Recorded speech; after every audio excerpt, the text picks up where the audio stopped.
ಭಾರತದ ನೌಕಾಪಡೆಗೆ ಇನ್ನಷ್ಟು ಶಕ್ತಿಯನ್ನು ಹೆಚ್ಚಿಸೋದಕ್ಕೆ INS ತಮಾಲ್ ಶೀಘ್ರದಲ್ಲೇ ನಮ್ಮ ಭಾರತಕ್ಕೆ ಬರ್ತಾ ಇದೆ. ನಾವು ಅದನ್ನು ರಷ್ಯಾದಿಂದ ಪಡ್ಕೋತಾ ಇದ್ದೀವಿ.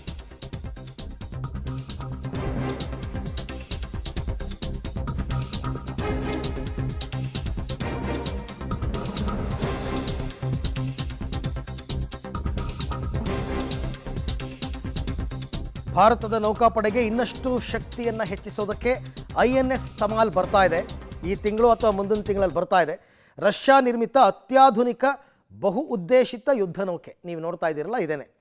ಈ ತಿಂಗಳ ಅಂತ್ಯ ಅಥವಾ ಮುಂದಿನ ತಿಂಗಳಲ್ಲಿ ಭಾರತಕ್ಕೆ INS ತಮಾಲ್ ಬರುತ್ತೆ.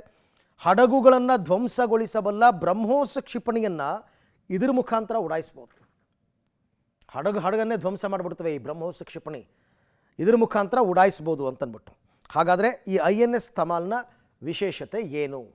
ನಾವೀಗ ನೋಡ್ತಾ ಹೋಗೋಣ. 3900 ಟನ್ ತೂಕದ ಯುದ್ಧ ನೌಕೆ ಇದು. ಯುದ್ಧ ನೌಕೆ ಸೇನೆಯಲ್ಲಿ ನೌಕಾಪಡೆಯನ್ನು ಇಂಪ್ರೂವ್ ಮಾಡೋದಕ್ಕೆ ಅಂತ ತಗೋತಾ ಇರೋದು. ಗಂಟೆಗೆ 55 ಕಿಲೋಮೀಟರ್ ವೇಗದಲ್ಲಿ ಇದು ಸಂಚಾರವನ್ನು ಮಾಡುತ್ತಂತೆ. ಗಂಟೆಗೆ 55 ಕಿಲೋಮೀಟ್ರ್. 3000 ಕಿಲೋಮೀಟ್ರ್ ವ್ಯಾಪ್ತಿಯಲ್ಲಿ ಇದರ ಕಾರ್ಯಾಚರಣೆ ಇರುತ್ತೆ. 3000 ಕಿಲೋಮೀಟ್ರ್ ವ್ಯಾಪ್ತಿ. ನಮ್ಮ ಭಾರತದ ಶತ್ರು ರಾಷ್ಟ್ರಗಳೆಲ್ಲ ಇಷ್ಟರಲ್ಲೇ ಇದ್ದಾರೆ, ಹಾಗಾಗಿ ನೋ ಪ್ರಾಬ್ಲಮ್.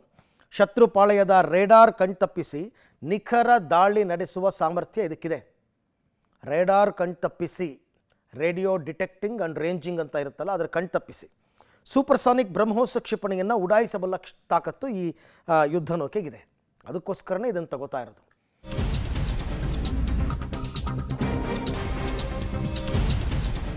ಇನ್ನು ಗಡಿಯಲ್ಲಿ ಪಾಕಿಸ್ತಾನದ ಖ್ಯಾತೆ ನಿಲ್ತಿಲ್ಲ.